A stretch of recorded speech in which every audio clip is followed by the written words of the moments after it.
e o noivo dela se casaram nesta cerimônia. Meus pais já partiram para estar com Cristo. A mamãe não faz 2 meses ainda que ela partiu para estar com Cristo, mas o casal com quem eles se casaram estão hoje à tarde, celebrando esses 70 anos da graça do Senhor no casamento deles. Parte da família está aqui e nós estamos aqui especialmente porque o Abraão e a Prisca vão estar se casando no próximo sábado, lá na Igreja Bíblica em Pajuçara. A Prisca é filha do pastor Marcos Joel, lá da Igreja Bíblica de Pajuçara. A gente conhece os pais dela desde crianças. Então a gente já conhece a família há muito tempo e é nosso prazer a Prisca se tornar uma parte da nossa família também. Diversos dos outros filhos, não todos, mas diversos dos outros filhos vão estar chegando a partir de terça-feira e quinta-feira. Quinta-feira devemos estar aqui com mais alguns dos filhos, Deus permitindo. Vamos baixar as nossas cabeças em oração. Senhor, nós estamos aqui na Tua presença nesta noite. Nós Te damos graças pelo que Tu já tens feito durante estes 32 anos. Certamente, aos olhos de muitos homens, tem sido um crescimento muito lento. Nos perdoe onde nós temos sido negligentes na obra, mas também Te agradecemos pelo crescimento sadio que tem havido durante os anos, onde a Tua palavra tem. Nós fomos formados à imagem e semelhança dele, e então nós queremos observar primeiramente um pouco do plano de Deus quanto à salvação do ser humano. Abram as suas Bíblias em 1 Pedro, capítulo 1, e nós vamos ver 3 versículos aí. 1 Pedro, capítulo 1, e os versículos de 18 a 20. Isso aqui se trata do tempo antes de Deus criar o mundo. E o que encontramos aqui é o seguinte: sabendo que não foi mediante coisas corruptíveis, como prata ou ouro, que fostes resgatados do vosso fútil procedimento que vossos pais vos legaram, mas pelo precioso sangue, como de cordeiro sem defeito e sem mácula, o sangue de Cristo, conhecido com efeito antes da fundação do mundo, porém manifestado no fim dos tempos por amor de vós. Nós vemos aqui então no versículo 20 esta frase: conhecido com a fundação do mundo. O que foi conhecido aqui? Ele está falando do sangue de Cristo, ou em outras palavras, a morte de Cristo, dizendo assim que no plano de Deus Ele planejou que o seu filho morresse na cruz para salvar pecadores. Isto foi necessário para se cumprir aquilo que encontramos. Vamos agora a Efésios capítulo 1, Efésios capítulo 1, e nos versículos de 3 a 5.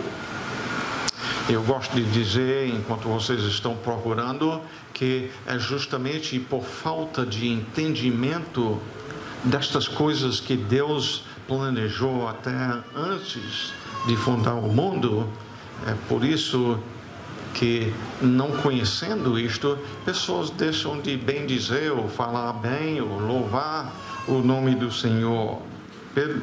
Paulo aqui começa dizendo: bendito, ou falemos bem, o Deus e Pai de nosso Senhor Jesus Cristo, que nos tem abençoado com toda sorte de bênção espiritual nas regiões celestiais em Cristo, assim como nos escolheu nele antes da fundação do mundo.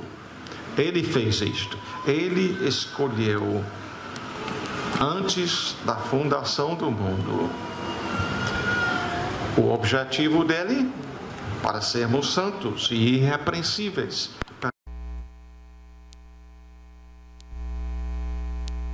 De filho por meio de Jesus Cristo, segundo o beneplácito da sua vontade. Então aqui nós vemos o plano missionário de Deus, o plano de Deus de salvar seres humanos. Ele tinha este plano até antes de formar este mundo. Continuando então, vamos agora para Gênesis para ver a execução deste plano.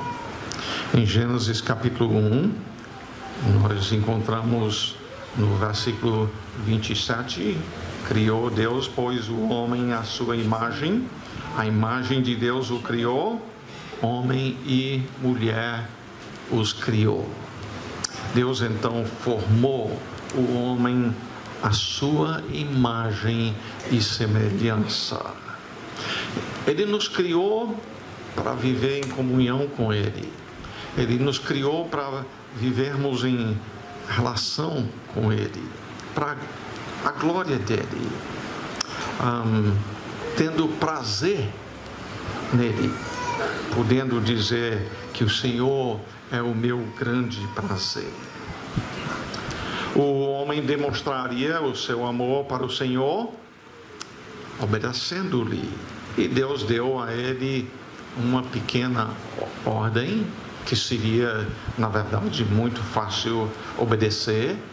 Em Gênesis 2, 16 e 17, o Senhor Deus lhe deu esta ordem, isto é, a Adão: de toda a árvore do jardim comerás livremente. Grande privilégio, ampla provisão, muito mais do que o ser humano precisava.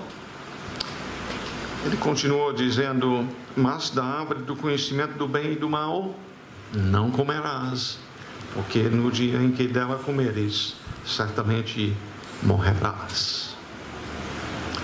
Nada de complicado, muito claro a ordem, uma abundância de provisão. Agora, lá no meio do jardim, tinha esta árvore como um meio de testar o ser humano, se ele obedeceria a Deus por amor a Ele ou não. E quanto tempo demorou antes do homem desobedecê-lo? Certamente muito pouco. Muito pouco. Nenhum ser humano foi mesmo gerado antes de o casal Adão e Eva pecarem.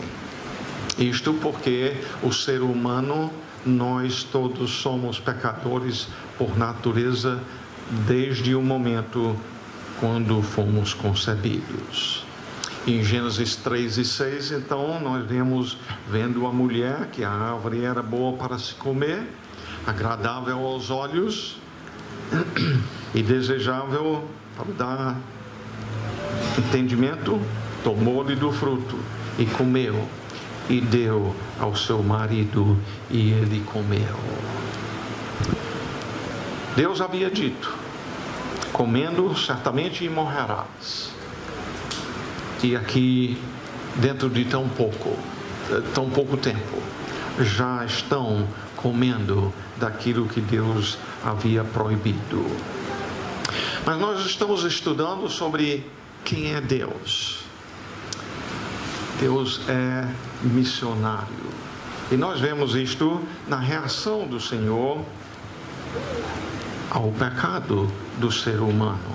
Em Gênesis 3 e 8, 8 e 9, diz o seguinte: quando ouviram a voz do Senhor Deus, que andava no jardim pela viração do dia, esconderam-se da presença do Senhor Deus o homem e sua mulher por entre as árvores do jardim.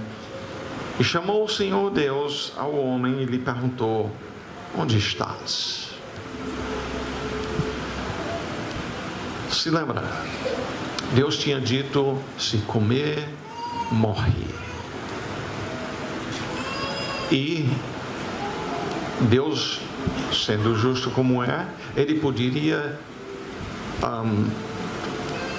sendo justo, simplesmente abandonar o ser humano no seu pecado para o inferno para sempre.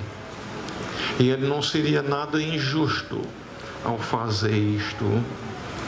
Porém, nós vemos Deus indo lá para buscar o homem.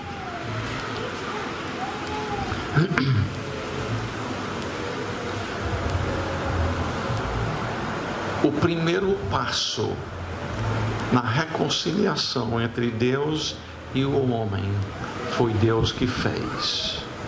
Desde o início da Bíblia, Deus é um missionário, um que busca pecadores para serem reconciliados com Ele mesmo. E para a gente compreender bem o que nós somos como pecadores que somos, mesmo quando Deus vem buscar Adão e Eva, eles procuram se esconder do Senhor. Tal é a condição do homem morto nos seus delitos e pecados. O homem não está buscando a Deus, o homem, por natureza, está se escondendo dele. Mas louvado seja o Senhor, Ele busca pecadores. Ele busca pecadores para reconciliá-los, para acabar com a inimizade que parte da nossa parte para com Ele.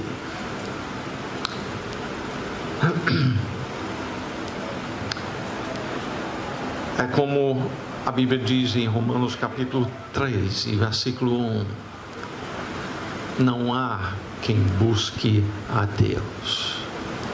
Não há quem busque a Deus. A iniciativa vem da parte dele. Talvez você diga: mas isso aí foi o caso de Adão e Eva, e depois disto? Bem, já que você perguntou, no próximo capítulo, quando Caim trouxe uma oferta não do tipo que Deus queria, trouxe uma oferta simplesmente como agradaria a Ele, nós aprendemos lá que Deus não aceita simplesmente qualquer adoração. A adoração tem que ser como Ele ordena. Tem que ser submisso ao que Ele planejou. E quando Caim não trouxe a oferta que Deus exigia, de um animal sacrificado, como Abel trouxe pela fé, encontramos Caim ficando irado contra o seu Criador. E em Gênesis 4:6 diz: então lhe disse o Senhor: por que andas irado? E por que descaiu o teu semblante? Se procederes bem, isto seria submetendo a mim, trazendo a oferta que me agrada. Se procederes bem, não é certo que serás aceito? O homem que tinha rebelado-se contra o Senhor. E Deus ainda diz: Caim, é possível você ser aceito? Se você deixa de lado essa rebeldia contra mim, se todavia procederes mal, eis que o pecado jaz à porta, o seu desejo será contra ti e a ti cumpre dominá-lo. Nota bem, Caim foi quem pecou, mas é Deus que vai em busca dele, oferecendo o meio de reconciliação com o Senhor. Disse Caim a Abel, seu irmão, vamos ao campo. E estando eles no campo, sucedeu que se levantou Caim contra Abel, seu irmão, e o matou.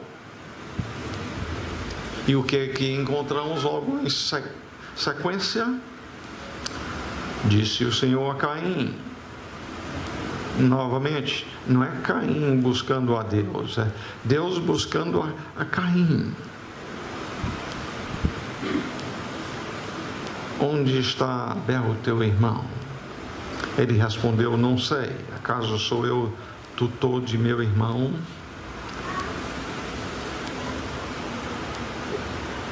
Em outras palavras, o que estamos encontrando na Bíblia é que Deus é missionário. Ele procura o homem para que o homem seja reconciliado com ele mesmo. Cabe então a gente perguntar, e então, Deus é missionário só no Velho Testamento? Ou o é também no Novo Testamento? Muito obrigado.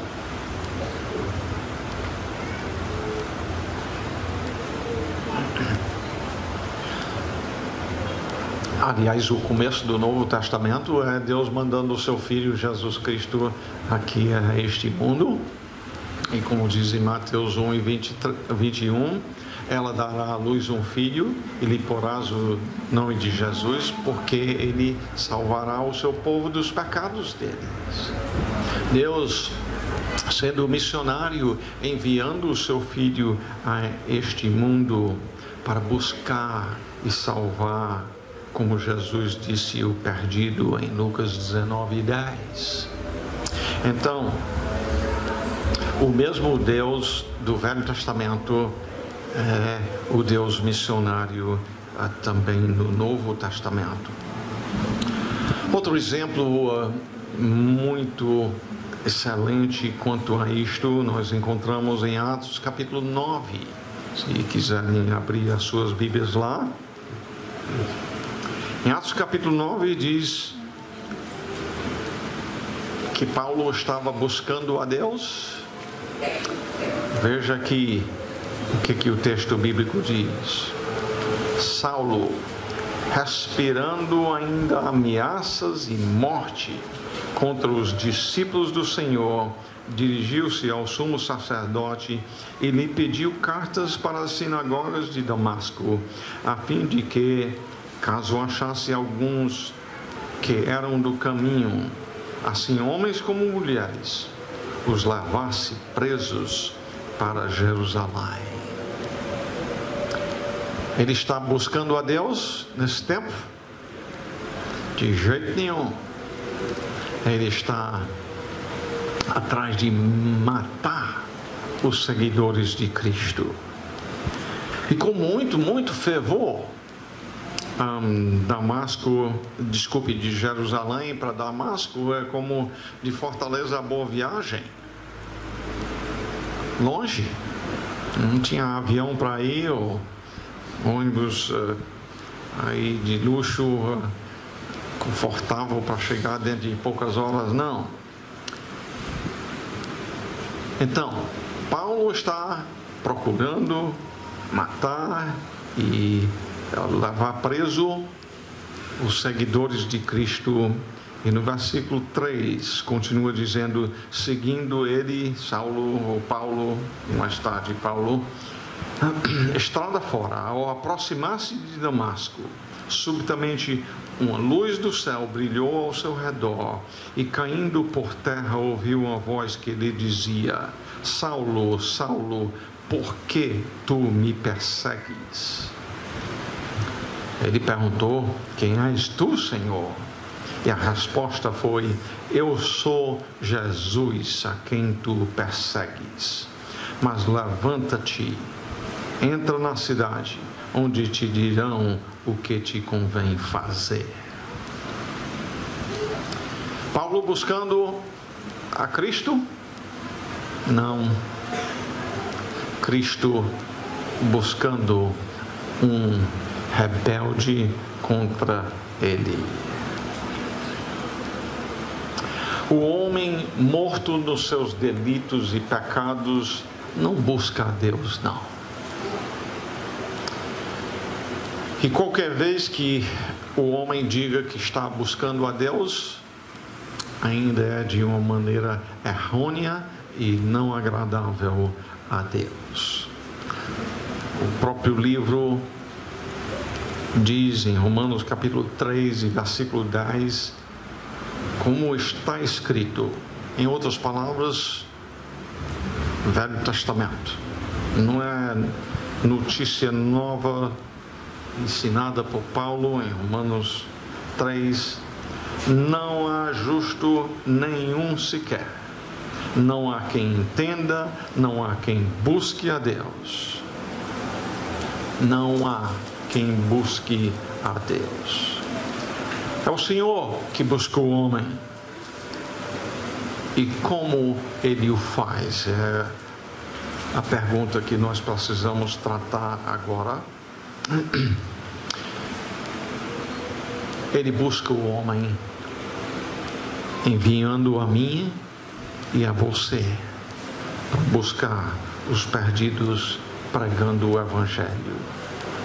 Em Mateus capítulo 28 e versículo 19, Jesus disse: ide, portanto, fazei discípulos de todas as nações, batizando-os em nome do Pai, do Filho e do Espírito Santo, ensinando-os a guardar todas as coisas que vos tenho ordenado. E eis que estou convosco todos os dias até a consumação dos séculos. Ele é o Deus que busca pecadores para salvá-los, para fazê-los, como diz o apóstolo Paulo, e assim, se alguém está em Cristo, é nova criatura. As coisas velhas já passaram, eis que se fizeram novas. Ele nos envia para levar a mensagem. O versículo 20 diz: ensinando-os a guardar todas as coisas que vos tenho ordenado. Pastor Felipe falou da importância do ensino. Mesmo que outros digam que somos uma escola, a verdade é que somos igreja, mas a igreja de Cristo é para ser também uma escola. É uma tarefa grande que nós temos. Nota bem, ensinando-os todas as coisas que vos tenho ordenado. Tudo quanto está escrito aqui. Vai faltar o que pregar, pastor Felipe? Ou os diversos outros irmãos que compartilham deste ministério do ensino da palavra, nunca vai nos faltar o que ensinar. Não falta o que ensinar vocês, pais, aos seus filhos. É muita coisa que nós temos para ensinar. É um Velho Testamento e o Novo. Não é para ser desprezado o Velho.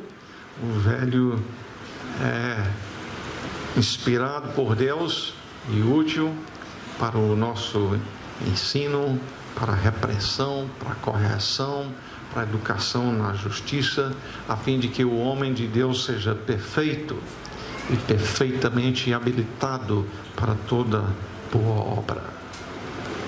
Mas é importante a gente observar neste versículo também, não é ensinando-os só para ficarem inteligentes ou sabedores de mais do que outros, para poder argumentar com o incrédulo e convencê-los.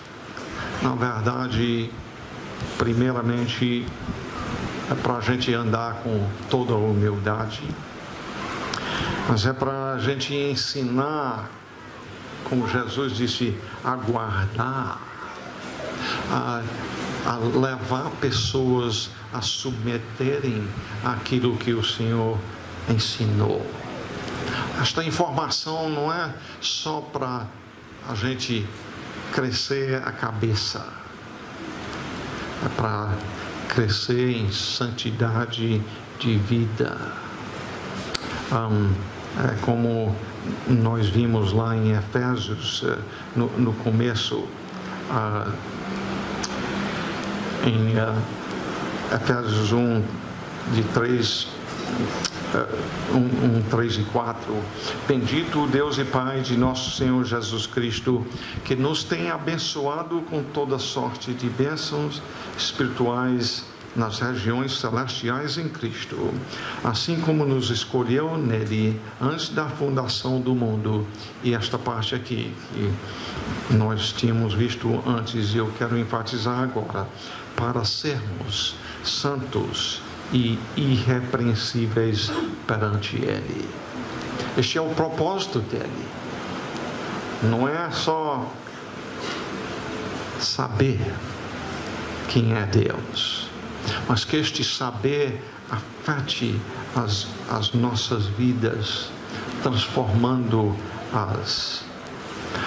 transformando-as por se Deus é missionário, Ele quer que os seus filhos também sejam. Não necessariamente missionários que vão para outro país. Às vezes é isto que Ele quer.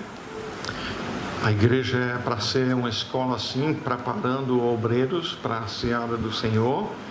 E Deus permitindo, amanhã à noite nós vamos ver um pouco mais quanto a esta parte do preparo, mas nos nossos lares também.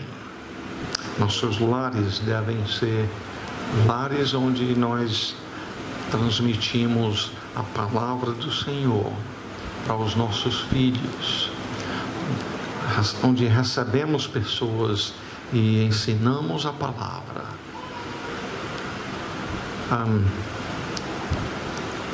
Mas não somente transmitindo, mas um versículo que me impressionou muito lá em Salvador. Atualmente eu estou ensinando no seminário lá, e no capítulo 10, abra lá por um pouquinho, em Romanos capítulo 10. Aliás, deixa eu só dizer que em termos de contexto, no capítulo 9, Paulo tem enfatizado em muito a soberania de Deus na salvação. Ele tem dito, por exemplo, no versículo 15, pois ele diz a Moisés: terei misericórdia de quem me aprouver ter misericórdia, e compadecer-me-ei de quem me aprouver ter compaixão. Assim, pois, não depende de quem quer ou de quem corre, mas de usar a Deus a sua misericórdia. Isto é, Paulo prega com muita ênfase a soberania de Deus na salvação do ser humano. Mas neste contexto, então, como é que ele começa o capítulo 10? Irmãos, a boa vontade do meu coração e a minha súplica a Deus a favor deles são para que sejam salvos. Paulo falando do povo da sua nação, daqueles que eram do seu próprio sangue, né? Ele diz: eu suplico a Deus a favor da salvação deles. A questão de Deus ser soberano na salvação não levou Paulo a dizer: os eleitos vão ser salvos, não tem nada para eu fazer. Foi justamente acreditando que Deus é soberano na salvação que diz: por isso eu oro, eu suplico ao Senhor para a salvação de pessoas. Então, se Deus é missionário, Ele também chama os seus filhos a serem como Ele, missionários, levando a palavra a pessoas, acreditando que Ele tem um povo que Ele vai salvar.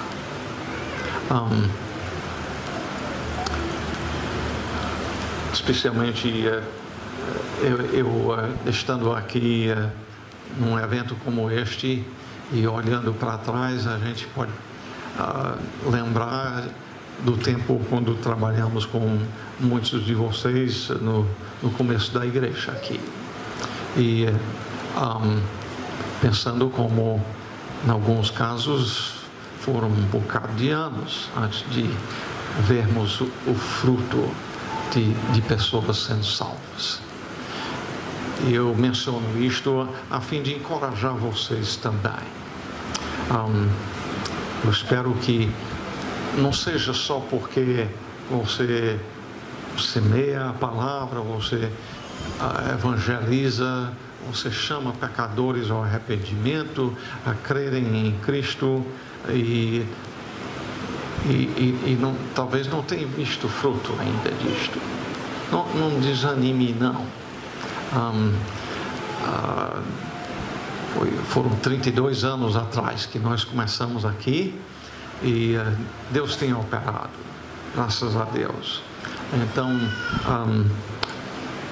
nós devemos ir avante, então, levando a palavra, e não somente levando a palavra, mas orando também pela salvação das pessoas. Não é porque cremos que Deus é soberano na salvação que a gente deixa de levar o Evangelho, que a gente deixa de orar. São, de fato, quando propriamente entendidos, são os meios que Deus usa para a salvação de pessoas. Pregando a palavra e orando pelos bons frutos. Paulo disse: porque lhes dou testemunho de que eles têm zelo por Deus, porém não com entendimento.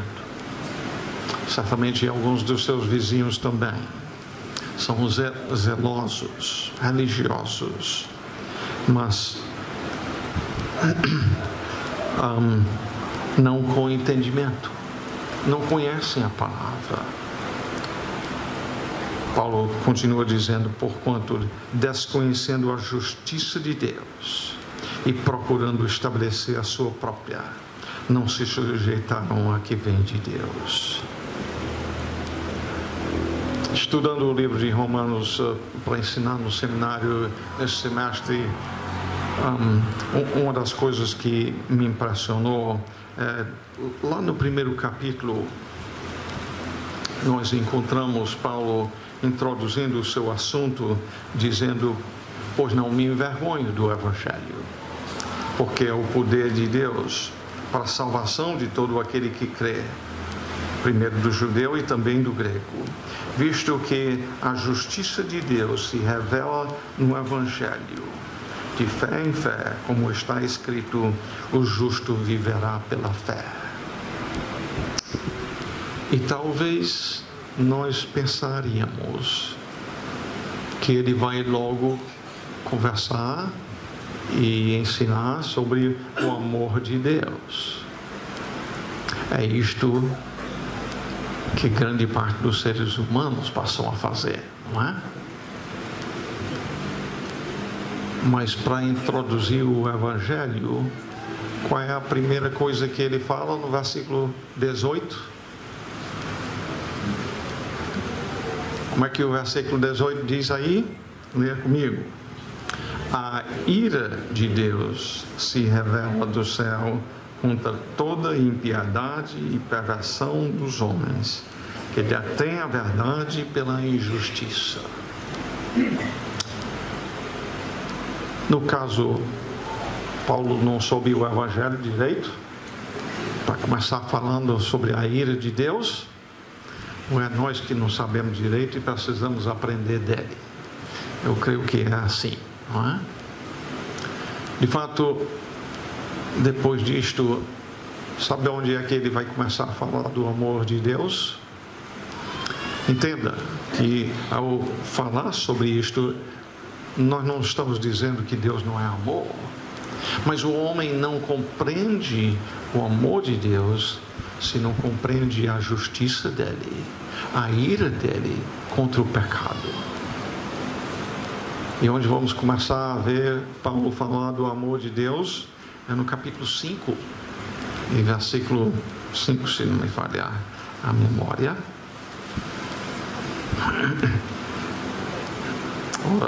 Ora, a esperança não confunde, porque o amor de Deus é derramado em nosso coração pelo Espírito Santo que nos foi otorgado. Só é mais tarde que ele vai falar do amor de Deus, que na verdade não se compreende o amor de Deus sem compreender primeiramente a justiça e a ira que nós como pecadores merecemos. Paulo realmente lá no capítulo 10, onde estávamos vendo que o homem, desconhecendo a justiça de Deus, é necessário que ele conheça isso para que seja salvo. Que Deus assim nos ajude a sermos seus missionários, transmitindo a sua palavra para que outros sejam salvos, para que nos próximos 32 anos possa-se dizer que desta igreja aqui saiu obreiros para a seara do Senhor, no município aqui, onde tem muitos a serem alcançados ainda, mas não somente no município, mas para outras cidades ao redor. Tem várias cidades ao redor que ainda precisam, não é? E não somente isto, mas até para outras partes do mundo. E que até este final de semana sirva como uma escola, nos instruindo melhor. Deus é missionário. Ele o é porque ele planejou a salvação de pecadores, mesmo antes de criar o mundo. Ele é missionário porque foi ele que buscou Adão e Eva quando tinham pecado.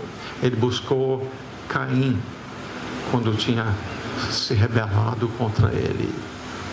Ele mandou o seu filho em prova de que ele é missionário, buscando salvar o ser humano. Ele é missionário porque Jesus disse: o Filho do Homem veio buscar e salvar o perdido. Ele é missionário porque foi ele que veio buscar e salvar o apóstolo Paulo quando era um rebelde contra ele. E é bem possível que tenhamos pessoas aqui hoje à noite que também até agora têm andado rebeldes contra ele. E ele quer que você saiba que ele veio buscar e salvar pecadores. Não continue na sua rebeldia contra ele. Hoje à noite ainda, venha a Cristo. Ele busca salvar pecadores. Ele é justo, e o homem se mantendo rebelde contra ele, morrendo nos seus pecados. Será coisa terrível. Ó Pai, muito obrigado então por tua palavra que nós temos olhado aqui nesta noite. Nós pedimos que o teu Espírito possa usar a palavra, primeiramente no coração do teu povo, para que, entendendo que tu és um Deus missionário, um Deus que busca salvar pecadores rebeldes nos seus pecados. E tendo pessoas aqui hoje à noite, Senhor, que até hoje, e talvez por muitos anos, têm andado rebeldes contra Ti, que hoje à noite o Teu Espírito Santo opere, salvando-os, transformando vidas, para que Canidé possa ver mais luz no meio de tantas trevas, vidas verdadeiramente transformadas pelo Teu poder, e que possam, mesmo hoje à noite ainda, confessar a Jesus Cristo como seu Senhor e Salvador. Nós rogamos a Tua bênção sobre os nossos dias aqui. Em nome de Jesus Cristo oramos. Amém.